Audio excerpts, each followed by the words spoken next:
He's got this, all his pictures, his stories. It doesn't matter, grammar, spelling, nobody cares. They just want you to write your story. Your kids want this. This is real important. The reason I like those cards is because when you do a chronology line by line, okay, this is what it would look like. You know, you'd have to go 19, but then you do that. But if you got the cards, then you could pull it out. You could carry them with you. You can write the story. Then you might take, I might take 1945. We moved to Drake Avenue. I can tell the stories. There were Irish, German, Polish, you know, Ryerson School, all those things. And like he said, doesn't have to be long sentences, just little brief comments. And then that will lead you into your story. Okay, any questions? Okay. Oh, I know what I have for you. Okay. Here is, you can pass those out. And I'll give you this one.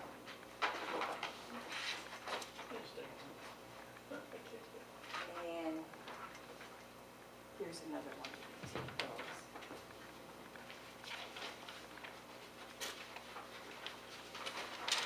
And this one will show you about writing great cameo narratives.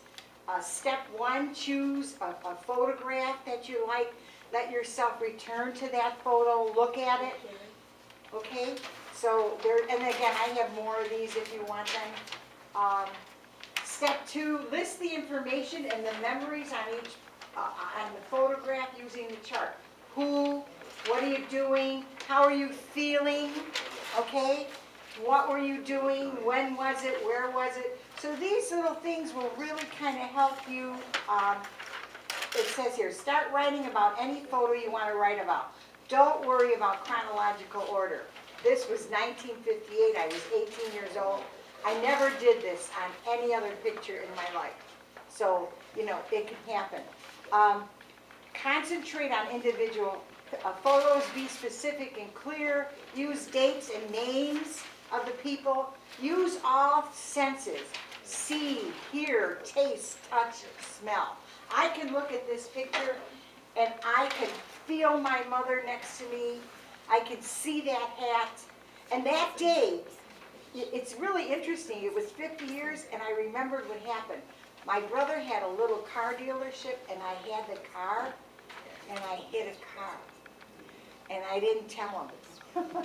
When I came home, I parked on the other side of the street. I mean, what a brat I was, right? He came home and he said, did you get in an accident? No, I didn't get in there. I mean, I lied. I graduated from Immaculata and I lied. So those little pictures can tell you little things about yourself. Find a photo with a friend or a buddy. Okay, stop. And then the best writing tip is always write, write, write. Okay, step 3 is on the other side. A sentence, short sentences, simple sentences will help you.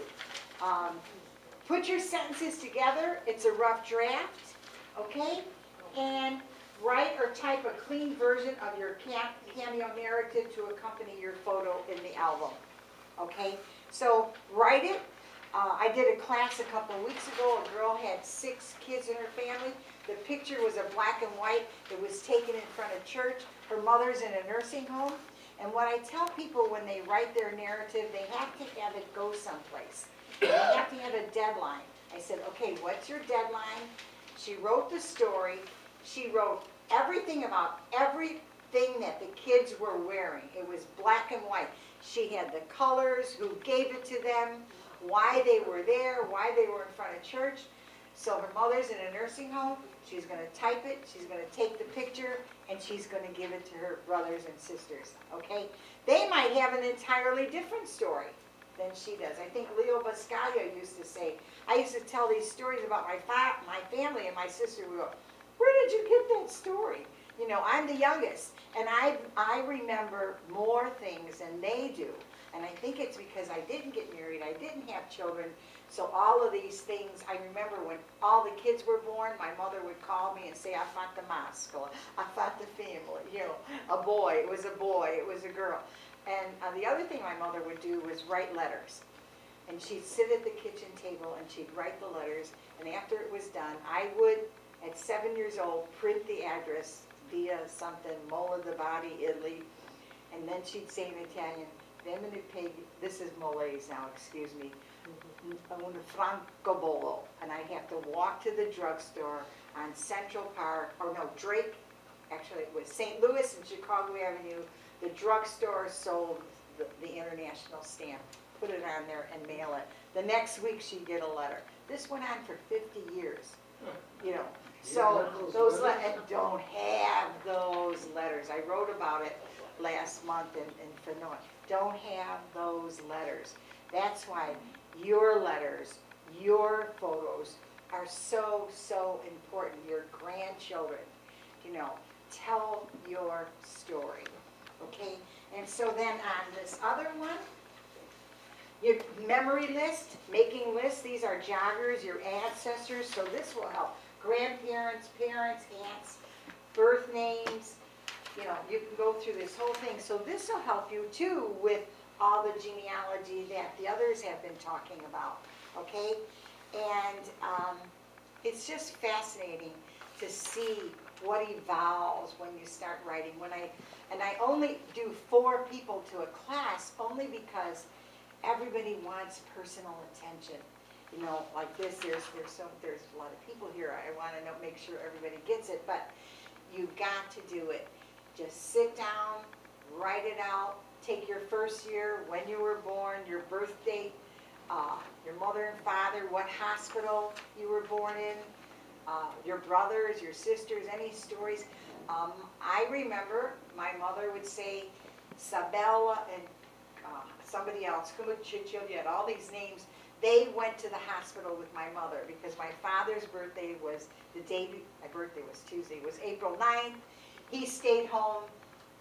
I fooled him. I didn't come out. The next day, you know, I said, let's go to the hospital. And the 2 paisans went to the hospital with my mother. So those are wonderful stories, you know, that you want to hear about. But again, I wish you the best. Turn your memories into memoirs. There's a lot, you know, there's a lot going on. Any questions? Any thoughts?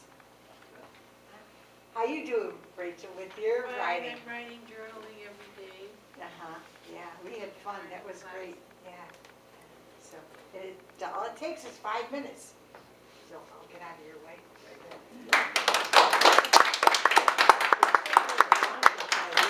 there. So as you can see, there's no one approach. You can approach it from many different ways.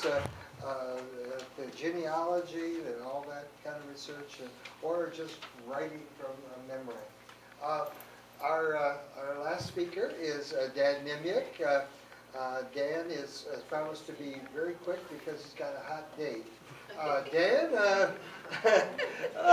Dan has been doing the Franoi genealogy column for many years, and he is always up to date in Genealogy City. Okay, real quick. Hi. Yes, my name is Dan Nemec, and I am a genealogaholic. It's I'm pushing 22 years now since I started, and fundamentally, my biggest problem was not at the beginning was not knowing who everybody was, and about 70,000 names later, now nobody knows who anybody is. There's too many of us. But the genealogy kind of led to the family history up to a point, and I'm going to explain that. It's not to contradict anything that all of what everybody has done. As he said, there's so many different approaches. I've seen Kim's scrapbooks, which are amazing. I'm distantly related to Kim and the family, the family of 20, and just the way she had to lay it all out, just to even have a basic scrapbook of all those people is remarkable. But after I had done a lot of the genealogy research and produced charts, okay, it's as Tony said, sometimes the charts are not easy for everybody to understand. I took charts with me to Italy to show relatives over there who some of the people were, and now all of them are customizable in one form or another, and I do like to print out charts. I have to limit how many generations because I go back about 16 or 17 generations. That's not the print here. 1 second. And so when it's too many generations, it ends up to be a tremendous number of pages, and it's too much to print. Everybody says, can I have the whole... When you're a genealogist, you get some really... Cousins come out of the woodwork and say, you haven't heard from me for 10 years, but my son has a genealogy project for school. Oh, okay. Do tomorrow. I give them a C for free. So you want a B or an A, you've got to do some work, you know, because they all love the chart. If I printed, it's going to be number of pages 33. So when people say, can I have the entire genealogy? The answer is no. Because these are, you see the double lines, those are overlaps. It actually prints with some overlap, and then you have to trim it and tape it together. The point of that is, although this is amazing to look at, I'm going to try to print one of these for the Italian Fest in Milwaukee to put up on their wall. But the problem with this is it's kind of unwieldy, and it's difficult to distribute to a bunch of people. Now, I can save this to a PDF file, and I can give it to them, but it's still a little bit tough to maneuver around. You got to scroll around. It's not hyperlinked the way Tony's book is, and so it's still a little bit tricky to deal with. And after all this, you get that for each person. You have a name, you have a birth date and a birthplace, you have a date of death and a death place. That's all well and good, but after, 400 of those, okay, what else have you got? Okay, I mean, this is strange, and I don't know if you felt this way, those of you who've been to Italy, but I spent 10 days with my relatives in Trujano, and almost neighbor to Mola, and then 3 days in Rome as tourists. And the first day in Rome was amazing. My God, that's a statue from the 1400s. That's a statue from the 1200s. By the third day in Rome, we were just jaded to the point of, oh, gee, there's another statue from 1205. Whoop-de-doo. Okay? Lived my whole life in Chicago where we're lucky anything lasts 50 years before they have to rip it apart, tear it down, and then go to Rome. Oh, geez, another palace, another castle, another basilica. Whoop-de-doo, right? Here's another name. Oh, 1722. Lottie frickin' da. Okay, after a while. That's when I am easily bored, and so when I'm getting bored, even with the dates that I went through a lot of trouble to research, okay, now what more can I put to this? And so, but here's what I ran into, and this is kind of a buyer beware on all of the the methods of how to do this are all great and do a lot of stuff. But everybody's asked me, Dan, you've been doing this for 20 plus years. When are you going to write a book? I'm not. And I can do a book with charts. I can do a book with pictures of documents. I can do a timeline. But as far as a narrative of my ancestors, of my cousins, of my aunts, of my uncles, I don't want to do it, and I'm going to tell you why. During the process of going through all of the research and then saying, hey, help me with the photographs, take a look who's in this, when was this taken, where was this taken, and all of the questions you ask the people who are still alive, whose brains you want to pick before they go. It sounds opportunistic, I know, but unfortunately that's exactly what it is. The whole, yes, I forgot to ask it. I started my genealogy because my dad's mother passed away. That's why I started it, because she was gone. My other grandma wouldn't tell me anything. She was closed-mouthed to the day she died. My grandpas were both long gone, and it's like, okay, how do I learn this stuff? Okay, and everybody's brain that I would pick would contradict the other brains that I would pick about exactly the same topic. Now that's a good thing up to a point. In fact, when my aunt passed away 2 months ago, she was 95. She's got a 90-year-old sister. And I would talk to the 90-year-old and say, hey, what happened in 1942 over here? And she'd tell me, oh, this guy was a jerk, this one was nice, that one was over here, this was over there. And then I talk to the 95-year-old and she'd say, my sister, I mean, that sigh would just say it all. You know, my sister's just a creative novelist. Let me tell you what really happened, you know. And so by the time, you know, by the time I'm talking to both of them, it's like I've got about 2% in common between what the 90 and the 95-year-old said. I'm afraid to talk to somebody else who's going to slice that piece of pie just a little bit thinner. But I have to take kind of what is agreed upon as the common point of agreement. The common points of agreements are typically facts, and the points of disagreement are typically about personalities, about people's behavior, and that's the part I don't want to have to document in a book. I would love to put a story to, or in many stories in some cases, to as many people as I possibly can, and I'd like to document that, yes. But do I want to print it in a book and give it out to people who are the children of said people? I don't know, okay? Now I can either lie and say that everybody was wonderful, or I can tell the truth and lose access to people, lose friends, relatives that I dearly love. That's the part that scares me, and I've run into that on a few occasions in the family where I have brought up things that have happened. They are facts. They are not disputable. They are not negotiable. But they don't want me to be trumpeting that to the entire world. And while I'm busy, you know, oh, hey, check this out. This guy something happened at his pool hall on such and such a street, and he got away with it because of a technicality. Shut up, you know. It's so what? He's long dead. Everybody involved is long dead. Who cares? They do care. And sometimes their kids care, which is really, it's like they weren't even born yet, and something happened that involved their mother, and now you're bringing it up. Why do you got to bring, you know? They're not that overt. They don't say, why do you got to bring that up? They just suddenly stop answering your phone sometimes. So it's a little bit, you know, the whole narrative of other people is a dicey thing. I completely agree with doing the narrative stuff of yourself. I'm going to tell you a couple of things. That's the one nice thing about family history talks, because I do a lot more genealogy talks than family history. This sort of gives me the kick in the behind to do more of what I am preaching to you.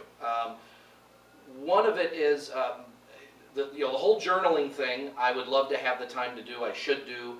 I have made it a point that on very important days in my life to set up a microphone and record things into my computer, record audio.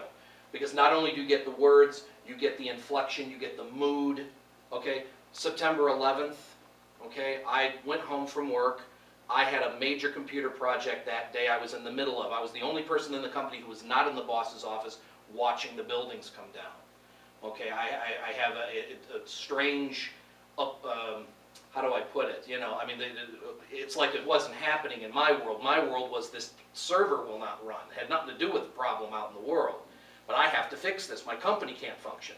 Wasn't functioning anyway, as it turns out. No one was working. The whole country wasn't working, okay? But so now I'm watching it after the fact in summation, not as it's happening live, etc., etc. So I'm like, I'm all mixed up. So I plug in a microphone and I talked into it for about an hour into my computer of what I was feeling and what I was thinking and all of what I just relayed to you, but as it happened with the emotion of my voice and with the feelings I was having about we're being attacked and now what do we do? Because we didn't know a whole lot about it at the end of that one day.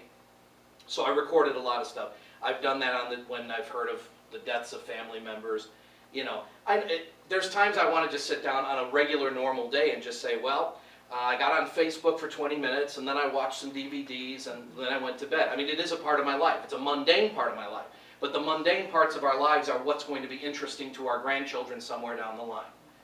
Okay, I would like to know the mundane parts of my grandparents' lives. Well, we got up and brought the knives out to the knife sharpener, and then a drunk came over and cut my kid's hair, messed it all up, and because in the afternoon, etc., etc. And that's the mundane to them. But to us, it's like, wow, you know. Yeah. I mean, a mundane part of my life in 1990 would have been, well, I logged into Prodigy on my 256K baud modem, took 45 minutes to log in, and I saw 3 screens before it disconnected me. That's a mundane part of my life. My grandkids are going to be like, you got to be kidding.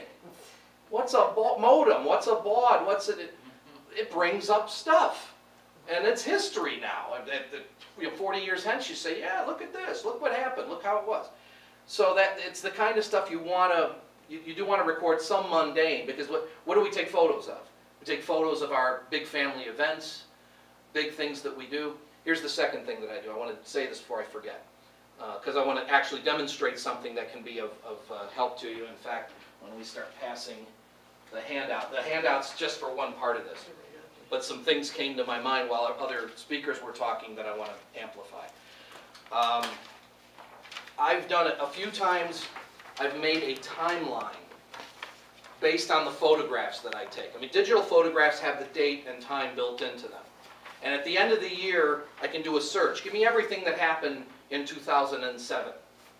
And here's all my photographs. Okay, here's January 1, 2007. Okay, this is New Year's Day, obviously. So here's a bunch of pictures of my relatives all a little bit loaded and, you know, whatever, and hugging and kissing because it's the new year, etc., etc. And here's family members singing karaoke at 5 o'clock in the morning, falling over and whatever. Okay, there's January 1st covered. Well, we were at their house for New Year's. A few people sang karaoke, did this.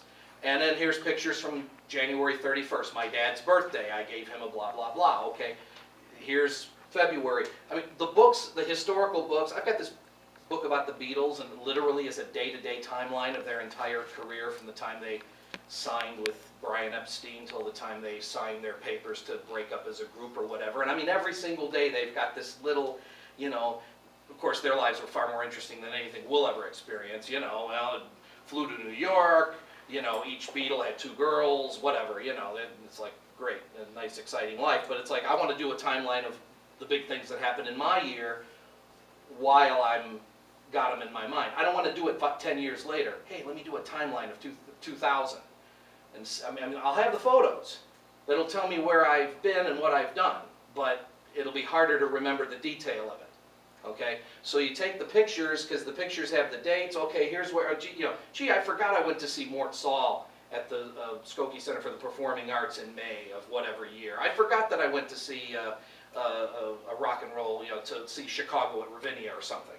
You forget the little, because it was just sort of a one-day big deal, and then you move on to something else. But at the end of the year, okay, hey, what happened? Who'd you go with? What did you do? And get that stuff recorded in whatever format works for you, okay? Now, I want to show you something tangible. Here's my, again, it's hard to distribute family trees as pictures, or as charts, because of how big the charts can be. Okay, granted that because I've got a lot of ancestry. So I'll print smaller charts for some people if that's what they want. I email it to them. I get fresh information from them, and it's a nice thing. It's a nice way to trade. But what I also like to do is at the end of the year, I like to make a DVD of pictures that happened within the past year and give it out to family. Okay, and I got a humongous extended family. We don't buy Christmas gifts for all each other. We would spend the gross national product of some third world nations doing that. Okay, it's just too many people, and things are too expensive, So I like the fact that I can give them a gift that's worth $1 million to them and cost me 50 cents maybe in my time and in the DVD, and okay. So it's, here you go, you're just passing these things out in mass quantities, and they love it. You're like, okay, yeah, I made it, it's nice, but they go, especially, and then they're looking through it and the joy they get out of it, remembering the family birthday party from February. Oh, wow, I forgot about that. Well, you drink too much, that's why you forgot everything, You can remember now. We didn't pick, I cut the picture of you out, I cut that one out, the one you told me to, it's cut, okay?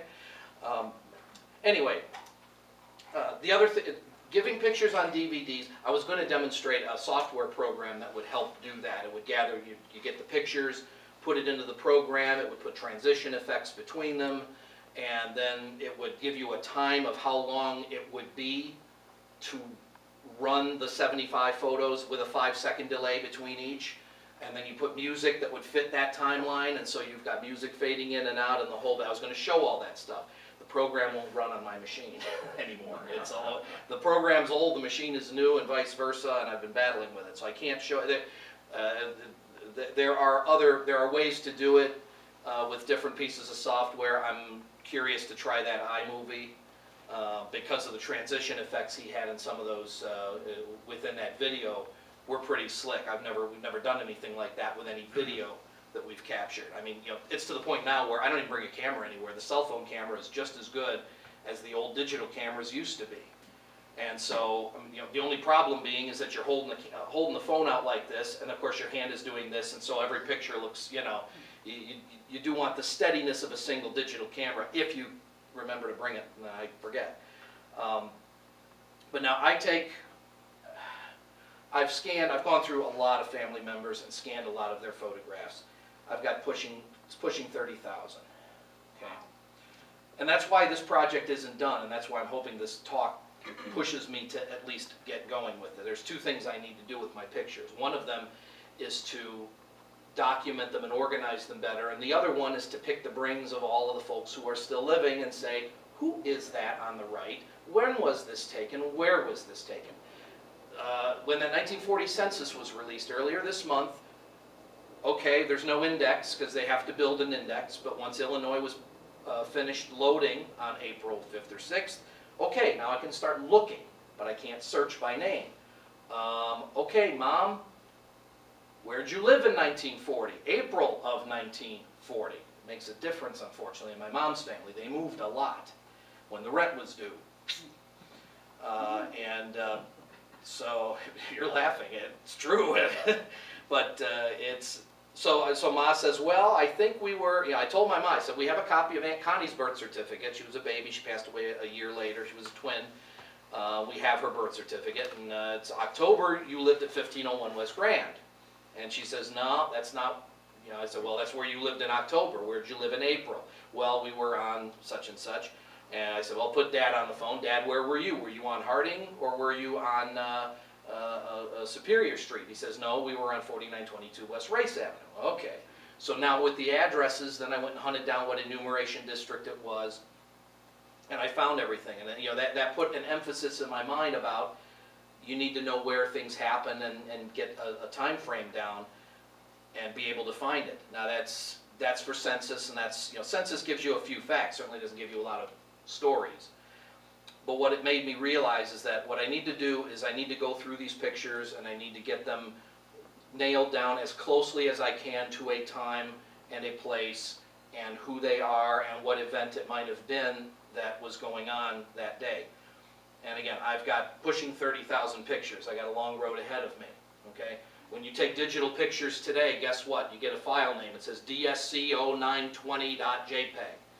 That's great. That describes absolutely nothing. The lucky thing is you got the date and the time the photo was taken embedded into the file. And so you have something. You have the when. You do not have the where, you do not have the who, and you do not have the what. You need to add that to the photograph. And so what I've started to do, here's some wild file names, and that comes from scanning a lot of stuff too, okay? Because the stuff that you scan is not going to have automatically the date it was taken built in. It's going to have the date you scanned it. That doesn't really help you, okay?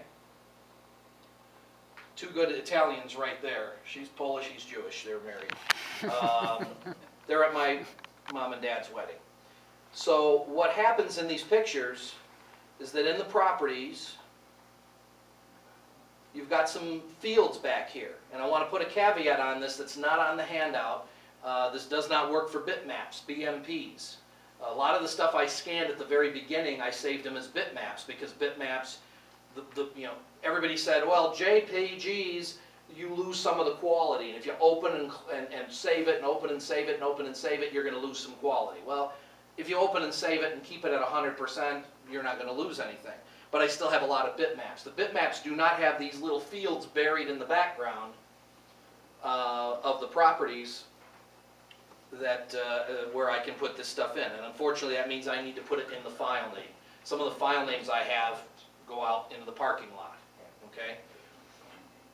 But and this is something very simple that comes out of Facebook. You get Facebook pictures and you upload them, and what's the first thing it asks you to do?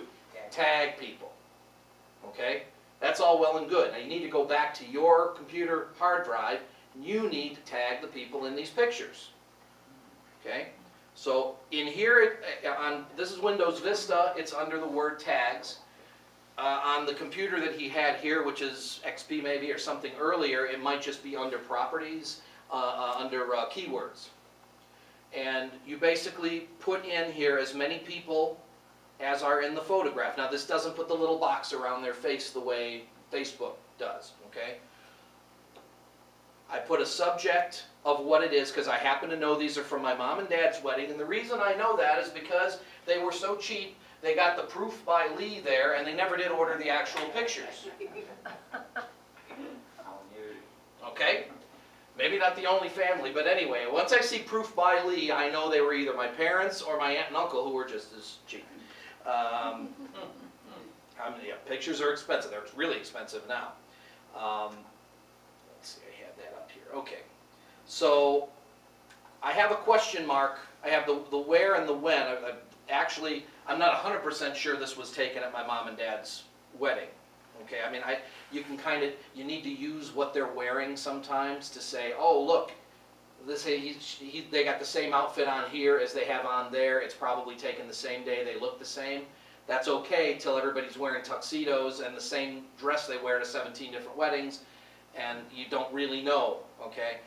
I mean, this is probably from mom and dad's wedding, and I can therefore put a date. I can choose to put it down here. See, it's date created, date modified. That's of the file name, but there's another field buried in here. There's a lot of fields. This is all saved inside the JPEG. A lot of times the groom had a white tie.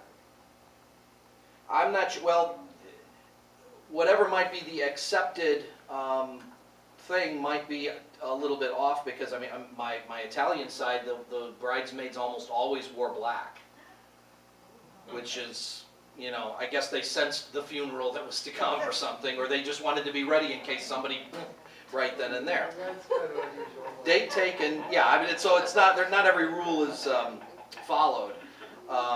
Date taken, so here I'm gonna go ahead on this one, and I'm gonna go ahead and fill this in, because I do know, okay, that this was taken on my mom and dad's wedding date. Okay, so this is a separate, now, you know, you don't want to mess with the date of the file, because if you're lucky enough to have some really old pictures, I mean, I've managed to borrow some tintypes from some people from my Irish lines, go back into the 1870s, 1880s. I'm not sure what's going to happen if I try to put that in as a file name date. Windows probably going to say, there are no files from 1870, Mr. Namick. And I'm going to say, yep, you're right. But I want to put the date on there, and I want to put tags of who's in the picture. And the reason why I want to do that, that doesn't print it on the picture. It doesn't rename the file name. Okay, and it doesn't put the file in a better location on my hard drive. What it does is that I can search my entire hard drive. I can search any set of subfolders I want to for either William or Virginia or both. I can say, give me pictures of both of them together. And that's really, really slick when I want to make a slideshow for any purpose. I'm Mr. Slideshow. I'm Mr. a lot of things in my family, and some of them we won't go into, but I'm Mr. Slideshow. Hey, we got a 50th anniversary, can you put a slideshow together? Or when my aunt passed away 2-3 months ago, hey Danny, and I said I'm already working on it. And I didn't tell my cousin what a total pain nightmare it was to scrounge through 30,000 different folders all over my hard drive and find just pictures of her mother and with her mother with other people, but that's what I wanted. I wanted stuff of my aunt. So it was a lot of work, and that's another note. I said, okay, wherever she is, here's how I organize the pictures. Just this doesn't mean it's going to work for you. This is just my method. So I'm going to tell you what it is. I got a folder called Photos, and basically what I have is that I've almost made the folder tree match up with my genealogy tree. So here's the deal. If it's a picture of just me, and I don't know why I would have that, but a picture of just me is a folder with my name on it. If it's a picture of people who are descended from my mom and dad, so that would mean mom or dad or mom or me, or dad or me, or the three of us together, that's in another folder up above it. So I'm a folder within my mom and dad. Mom and dad are a folder within his dad. I had to do it by male line in order, because otherwise you can't line it up with the female lines and everything. So basically, so I have a folder for my 5th great grandparents, Nicola Santoliquido. If the people in the photograph are all descended only from that couple, I mean, if they're all descended from my grandparents, they're in my grandparents folder. But here's, well, throw in another cousin from the other line, well, now they're descended from the great-grandparents. It sounds a little complicated, because it is. And after 30,000 pictures, yes, things are not in the right places all the time. So, and they're certainly not named right, as you can see by one titled grayscale 02.jpg. They're not the grayscales. If that was their name, that would be cool, but it's not. So basically, I got to go through every picture. Okay, Cousin Joanne, Cousin Linda, and I think that's Cousin Nardine. I think. I'm not sure. I don't know her at that age. So my little trick here is I put Nardine de Caesar and I put a question mark in front of her. And you know what that is? That's for me to go back later and do a search of anything with a question mark. I don't need to search for the ones without a question mark and say, Mom and Dad, tell me who this is. I've already done those. I don't need their help. I need to narrow down 30,000 pictures. My mom and dad are like, we want to spend some of our lives doing other things, son. We don't have much time left, and we don't want to spend it like this, okay? So I want to be able to just take 100 pictures and say, okay, Mom and Dad, these are the ones I really need your help with. They're the ones with the question marks. Is that Nardine? Was this taken at Guts Hall or at Major Hall, or, you know, is this at Santa Maria? Is this at St. Columkills? Is that at Our Lady of the Angels? Where was this taken? And see, I'm leaving question marks up here. The where and the when and the location of, where is location? I messed that one up. But basically just trying to match up and say, okay, I want to have a system so that I can go back and find the ones that I still need some help with. And I might need help 10 years from now. Okay, who knows? I might not find out until I go through somebody else's photo album and go, look, that's that dress they were wearing in that other, okay.